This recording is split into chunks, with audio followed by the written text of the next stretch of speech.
এই ভারতবর্ষের বুকে কম বেশি 1 লক্ষের বেশি কবরস্থান, 1 লক্ষের বেশি মাদ্রাসা, 1 লক্ষের বেশি মসজিদ। সেই মসজিদগুলো বিজেপি সরকারের কাছে আজ মুসলমানরা তাদেরকে কখনো আখ্যায়িত করা হচ্ছে এরা মায়ানমার, কখনো আখ্যায়িত করা হচ্ছে এরা রোহিঙ্গা, কখনো আখ্যায়িত করা হচ্ছে এরা সন্ত্রাসী, কখনো আখ্যায়িত করা হচ্ছে এরা জেহাদি। যারা সন্ত্রাসী হয়, যারা জেহাদি হয়, যারা মায়ানমার হয়, যারা বাংলাদেশি হয়, তাদের সম্পত্তির দিকে আজকের বিজেপি সরকারের এত লোভ কেন? এটা আমাদের জানা দরকার। শুধু তাই নয়, এই ভারতবর্ষের বুকে অন্যতম একজন ধনী রিচেস্ট ম্যান, যার নাম হলো এশিয়া মহাদেশের একজন এখন 1 নম্বরে রয়েছে, যিনি হলেন মুকেশ আম্বানি। এই মুকেশ আম্বানি, যার জিও কোম্পানি, রিলায়েন্স কোম্পানি, সেই মুকেশ আম্বানি আপনারা হয়তো জানবেন, পেপার পত্রিকা সব জায়গায় দেখেছেন। তার মুম্বাইয়ের বুকে কয়েক শত কোটি টাকার একটা বিল্ডিং রয়েছে। সেই বিল্ডিংটাও ওয়াকফ সম্পত্তির উপরে স্থায়ী হয়ে রয়েছে।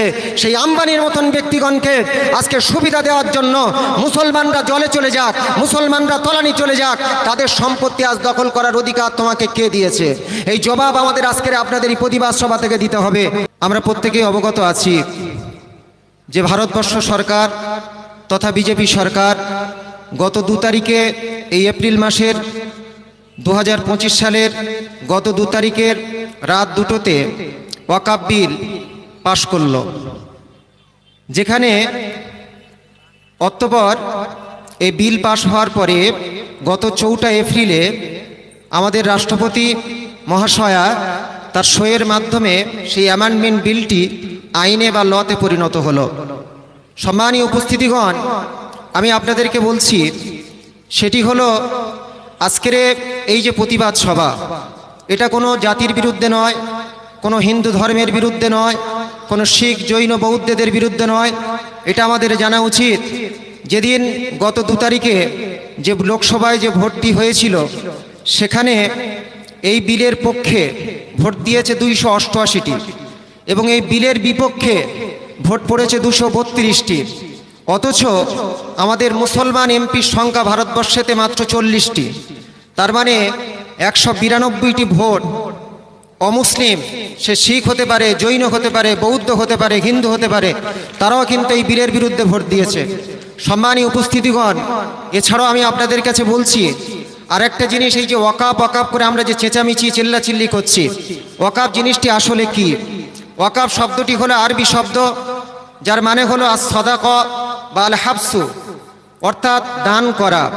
কি দান করা?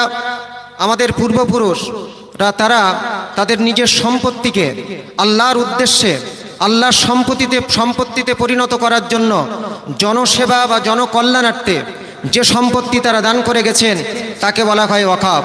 সম্মানিত উপস্থিতি, আমি আপনাদের কাছে বলছি, বিশ্বনবী সাল্লাল্লাহু আলাইহি ওয়াসাল্লামের আদর্শে আদর্শায়িত হয়ে মানুষ সেই নবী পাকের সাহাবীদের জামানা থেকে আজও পর্যন্ত ওয়াকফ বিলের জন্য, ওয়াকফের জন্য মানুষ আজও দান করে চলেছে। রাসূল সাল্লাল্লাহু আলাইহি ওয়াসাল্লাম জানিয়েছেন, ইজা মাতাল ইনসানু ইনকাতা আনহু আমালুহু ইল্লা মিন সালাসা, ইল্লা মিন সাদাকাতিন জারিয়া আও ইলমিন ইনতাফা বিহি আও ওয়ালাদিন সালিহিন ইয়াদউ লাহু। এই হাদিসের মধ্যে বলা হয়েছে, মানুষ মারা যাওয়ার সাথে সাথে তার সমস্ত আমলের দরজা বন্ধ হয়ে যায়, কেবলমাত্র 3টি আমলের দরজা খোলা থাকে। একটা হলো সদকায়ে জারিয়া, যে সদকায়ে জারিয়ার ভিতরে যদি কোনো পূর্বপুরুষ এই সম্পত্তি যারা জনসেবা, জনকল্যাণের জন্য দান করে গেছে, এই সম্পত্তিও রাসূলুল্লাহর এই হাদিসের দিকে লক্ষ্য করলে বোঝা যায় সেই উদ্দেশ্যে তারা কিন্তু এই সদকায়ে জারিয়া বা ওয়াকফ তারা করেছে।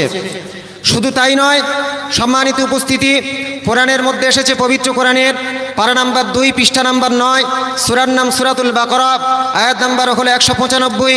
আল্লাহ পাক সেখানে জানাচ্ছেন, ওয়ানফিকু ফি সাবিলিল্লাহ, তোমরা আল্লাহর উদ্দেশ্যে জনকল্যাণার্থে তোমরা মানুষের জন্য ওয়াকফ করো বা দান করো। সেই আল্লাহর আয়াতের দিকে লক্ষ্য করে আমাদের ইসলামের, ইসলামের জামানাতে, নবী পাকের জামানা থেকে আজও পর্যন্ত মানুষ যারা ওয়াকফ করে গিয়েছে, এই ভারতবর্ষের বুকে কম বেশি 1 লক্ষের বেশি কবরস্থান, 1 লক্ষের বেশি মাদ্রাসা, 1 লক্ষের বেশি মসজিদ। সেই মসজিদগুলো যে ভারতবর্ষের মানুষ, ভারতবর্ষের বিজেপি সরকারের কাছে আমি আপনাদেরকে জানাতে চাই, বিজেপি সরকারের কাছে আজ মুসলমানরা তাদেরকে তাদেরকে কখনো আখ্যায়িত করা হচ্ছে এরা মায়ানমার, কখনো আখ্যায়িত করা হচ্ছে এরা রোহিঙ্গা, কখনো আখ্যায়িত করা হচ্ছে এরা সন্ত্রাসী, কখনো আখ্যায়িত করা হচ্ছে এরা জেহাদি। যারা সন্ত্রাসী হয়, যারা জেহাদি হয়, যারা মায়ানমার হয়, যারা বাংলাদেশি হয়, তাদের সম্পত্তির দিকে আজকের বিজেপি সরকারের এত লোভ কেন? এটা আমাদের জানা দরকার। মুসলমান শুধু তাই নয়, আমি আপনাদেরকে জানাচ্ছি তাদেরকে আপনারা দোষী সাক্ষ্যায়িত করবেন, অথচ ভিতর থেকে আপনাদের সুপ্ত লোভ, সেই সুপ্ত লোভকে আপনারা ঢাকা দিতে গিয়ে শুধু তাই নয়, এই ভারতবর্ষের বুকে অন্যতম একজন ধনী রিচেস্ট ম্যান, যার নাম হলো এশিয়া মহাদেশের একজন এখন 1 নম্বরে রয়েছে, যিনি হলেন মুকেশ আম্বানি। এই মুকেশ আম্বানি, যার জিও কোম্পানি, রিলায়েন্স কোম্পানি, সেই মুকেশ আম্বানি আপনারা হয়তো জানবেন, পেপার পত্রিকা সব জায়গায় দেখেছেন, তার মুম্বাইয়ের বুকে কয়েক শত কোটি টাকার একটা বিল্ডিং রয়েছে।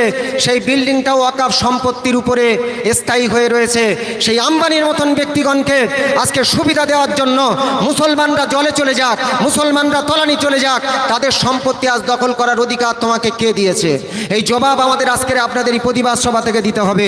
শুধু তাই নয়, আমি আপনাদেরকে আরেকটা তথ্য বলছি যে 192 জন এমপি, 100 মুসলমান বাদ দিয়ে যে 192 অমুসলিমরা যে 192 জন এমপি এবং রাজ্যসভায় যে বিলের বিরুদ্ধে যারা প্রতিবাদ করেছেন, তাদেরকে আমরা এই প্রতিবাদ সভা থেকে, নারায়ণপুর অঞ্চলের প্রতিবাদ সভা থেকে তাদেরকে অসংখ্য সাধুবাদ জ্ঞাপন করছি।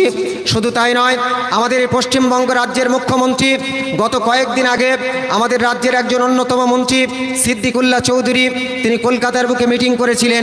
সেই মিটিংয়ে আমাদের রাজ্যের মুখ্যমন্ত্রী মমতা ব্যানার্জি, তিনি তাকে আশ্বাস দিয়েছেন যে এই বিল, বিধানসভায় আমরা একটা বিল পাশ করব, সেই বিল পাশ করার সাথে সাথে এই বিল পশ্চিমবঙ্গের বুকে কার্যকরী হতে দেব না।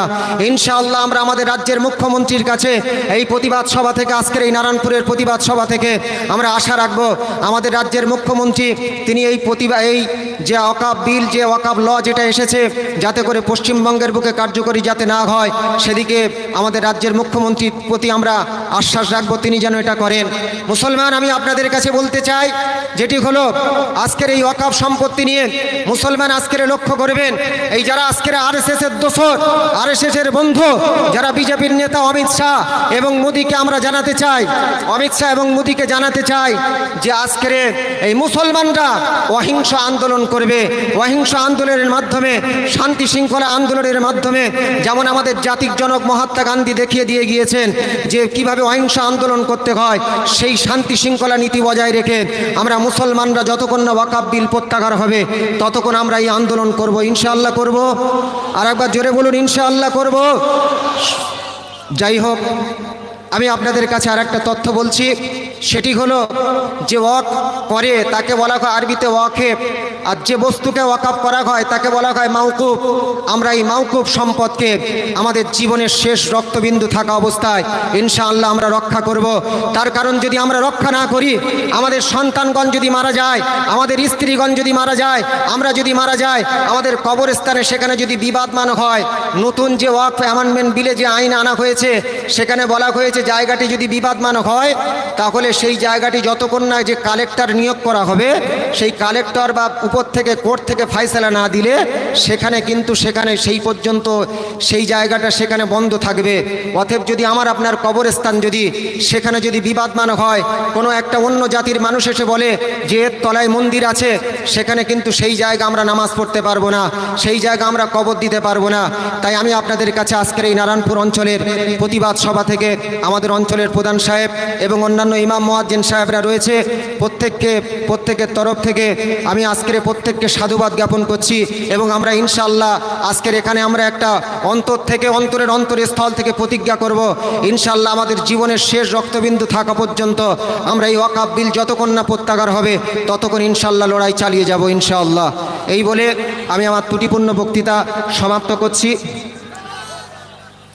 করছি, কারণ অন্যান্য অনেক বক্তাগণ রয়েছেন, আর বেশি সময় নেই। আল্লাহ পাক আমাদের প্রত্যেককে কবুল করুক। সকলে বলুন আল্লাহুম্মা আমিন।